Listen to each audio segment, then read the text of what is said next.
What are we talking about today? We're talking about awe and wonder. Don't forget about the gold nuggets. What's coming up for you today? What's making your heart expand? So let's think about that joy, and awe, and wonder. Take a moment and think, what do these words mean to you? When we say awe and wonder, what comes up to your mind?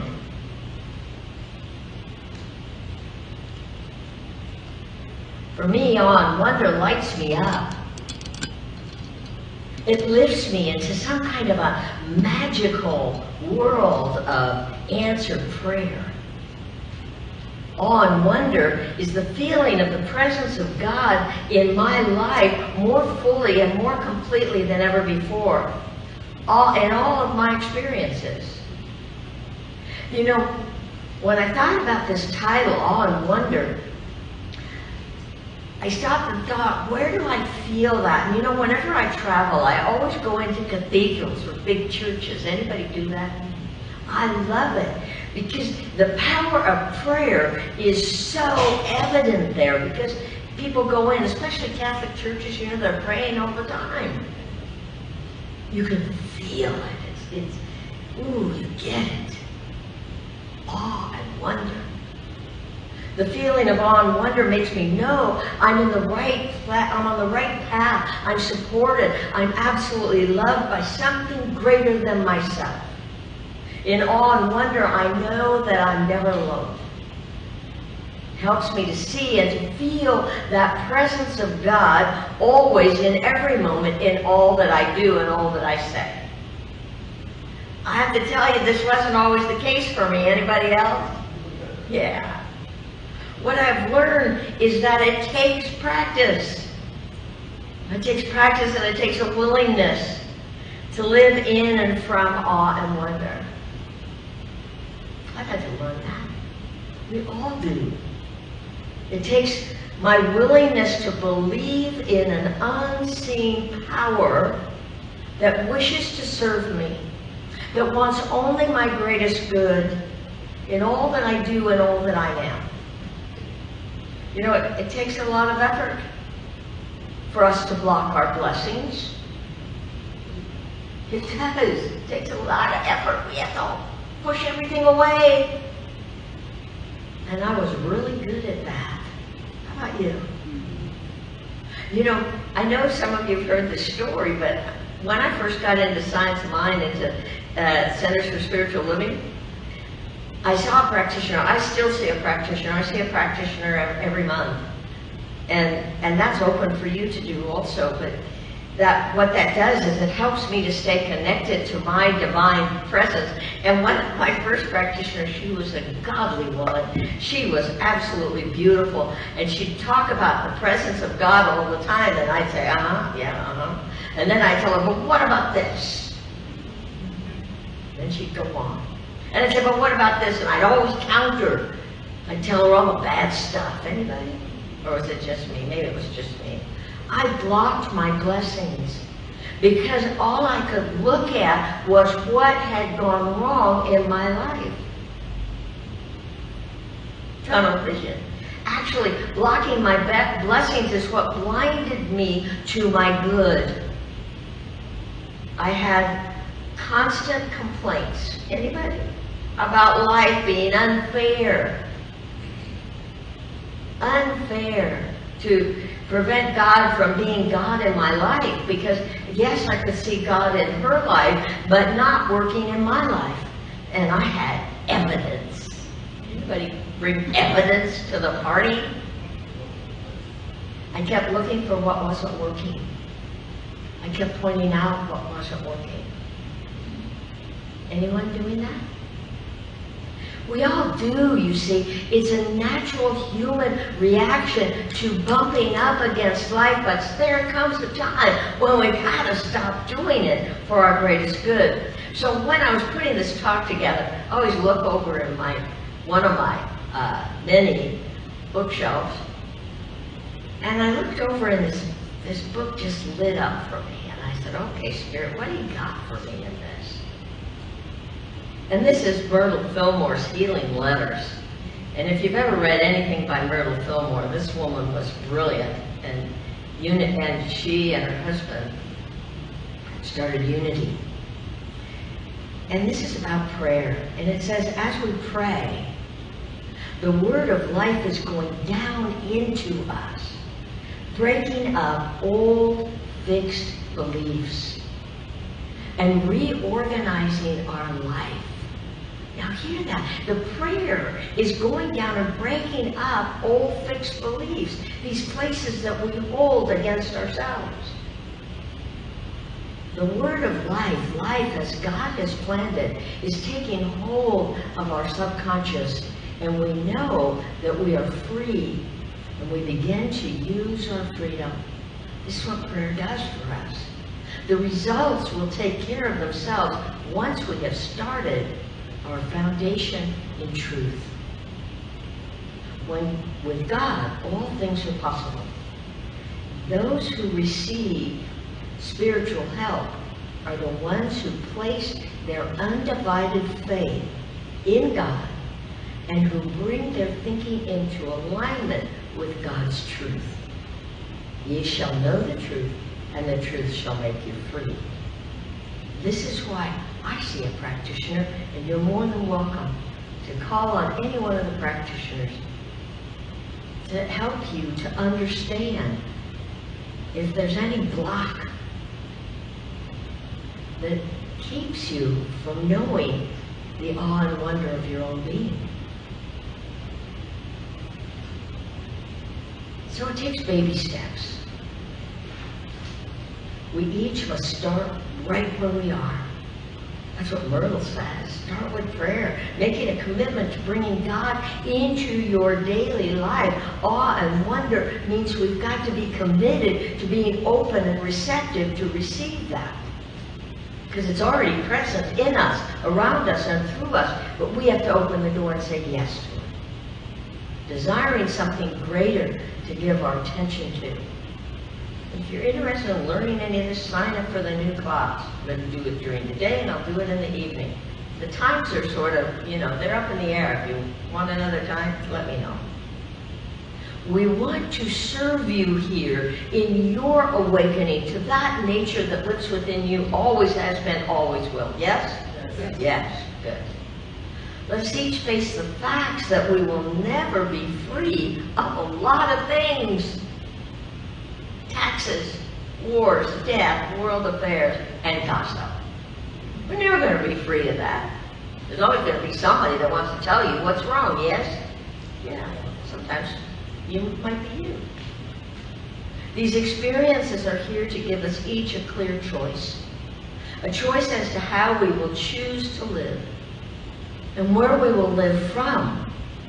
So if freedom is real, it must be seen at the level that exceeds the limitations of our human consciousness. Now hear that. If we are to be free, we must be free at a higher level, beyond our own personal limitations.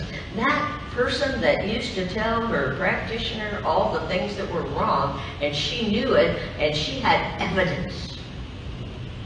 This loving woman, her name was Jodine. She just kept telling me the truth, until I was willing to listen. We need to know freedom is not in the body. Freedom lives in our own minds. Freedom lives in our thinking. Our mind, our beliefs brings each of us to this awareness, to this body. Our true spiritual nature lives within each and every one of us. It's never been harmed, it's never been damaged. No matter where you've been, no matter what took place in your early life. I'm living proof of that. We all are. It is our inner work that brings our life into awe and wonder. It's when we really anchor ourselves in the divine. It's our practice of learning to live in a greater field of spiritual awareness. It's a choice we each make. It's a choice not to shame ourselves when we make a mistake. or to think we've done wrong when we made a wrong turn, or when we made a choice that didn't work for us. How we relate to these issues of today and issues in the world is the key to how we choose to live.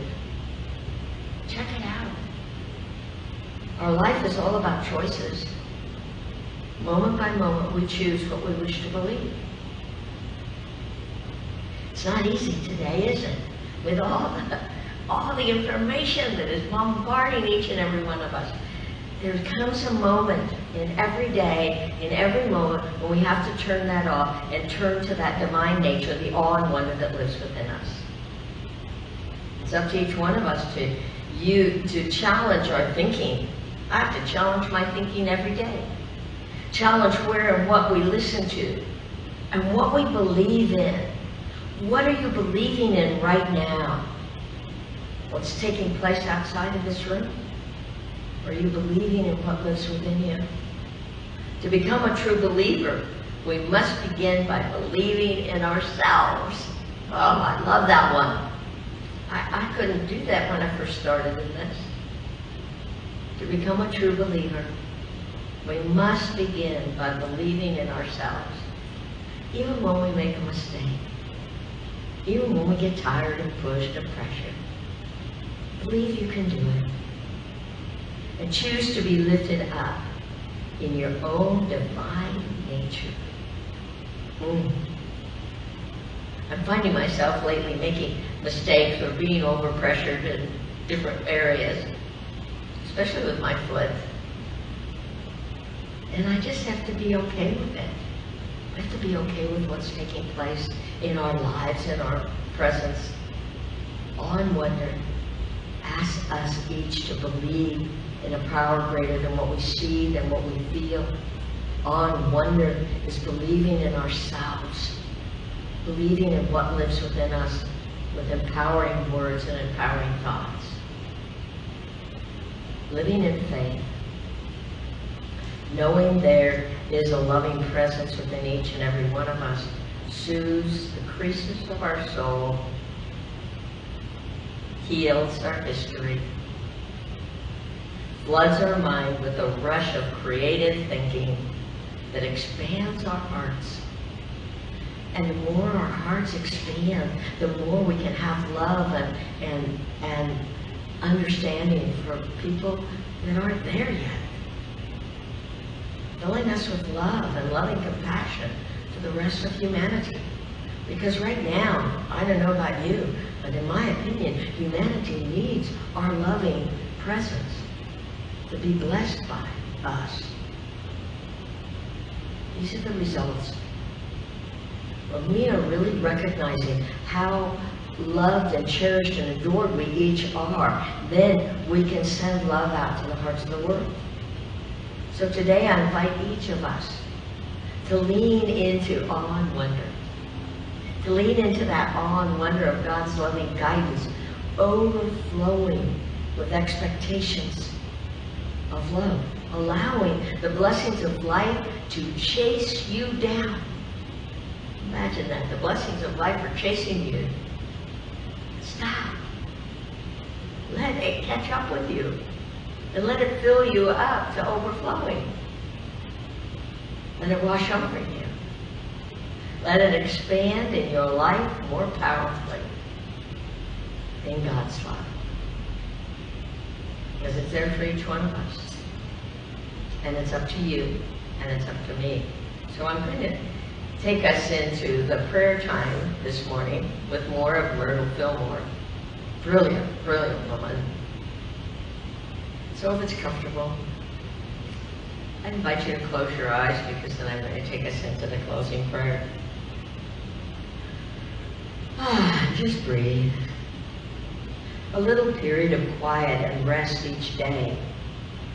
It's your opportunity to establish yourself at the center of your being, the one place where the supply of life and substance is inexhaustible.